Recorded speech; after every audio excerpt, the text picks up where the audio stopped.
Hey everybody, it's Jason Blaha with Ice Cream Fitness here, and once again it is time for the Monday Q&As. And this week I think I'm going to skip through more of the funny questions and try to just answer useful questions for you guys, and I'll go back and do some of the funny ones and the trolling ones a bit more maybe next week if I get more of those. But hold on, let me give you guys a bicep shot first. And let's get right into these questions. First question. What are your thoughts on the Bulgarian method? And for those who aren't familiar with the Bulgarian method, you may need to research this a bit if you want to know more, but it is essentially methods based upon the way the Bulgarians trained when they were winning all of those gold medals in Olympic lifting, and it consists of ultra high workloads, intensities, and frequencies of training, meaning where you were literally doing 3 squatting sessions per day, 6 days a week, working with 90% of your max in all 18 of those squatting sessions. So just to give you an idea of what we're talking about. Now, I think this method for someone who can auto-regulate correctly, who knows their body, and they are an advanced strength athlete whose goal is to compete at the elite level, I think it can work. For anybody else who doesn't meet all of those above criteria I just listed, it will be a fucking disaster. It's not for you. But if your goal is to squat over 600 pounds raw or something like that, and you're willing to dedicate your life to training, and you want to compete at an elite level as a strength athlete, it might be worth giving a go if you have the free time for it. Alright, next question.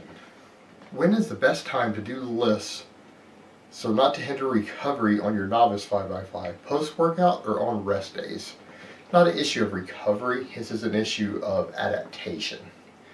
And yes, I would recommend it on rest days. You're going to make better strength gains and better muscle gains if you split your cardio and the strength training and the hypertrophy work up a little bit. You want them on separate days, ideally. And for most people starting out who are on a novice program, you shouldn't need to do cardio more than 3 to 4 days a week to get good conditioning and endurance, if that's also part of your goal. Alright, last question. While following flexible dieting while cutting, we know that all that matters is calories in versus calories out, but while bulking, is it more optimal for muscle growth to have microdense food as opposed to unhealthy / junk food? You're clearly new to my channel. I don't believe in the concept of junk food or unhealthy food in isolation. I believe that you can have an unhealthy diet, but there are foods that I would consider as close to being junk food as possible, like say non-diet soda. But it is possible to have that in moderation while still having a 100% perfectly healthy diet.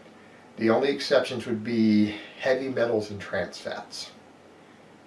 But anything else can be eaten in moderation as part of a healthy diet, so you don't have this issue. Now the question becomes, if you are bulking, you're taking in a lot more calories and cutting. It should be tremendously easier for you to hit all of your micronutrient needs for optimal health, optimal metabolic function, everything being optimal in your body. You should have plenty of calories left to play with to feel however you want, and it really shouldn't affect your goals. As long as you are getting optimal amounts of every vitamin, mineral, and phytonutrient, it doesn't matter how you feel the rest of your calories. It's completely irrelevant to your goals. Now, what will matter are things like carbs, fat, and protein. Yeah, absolutely, those things are going to matter at that point.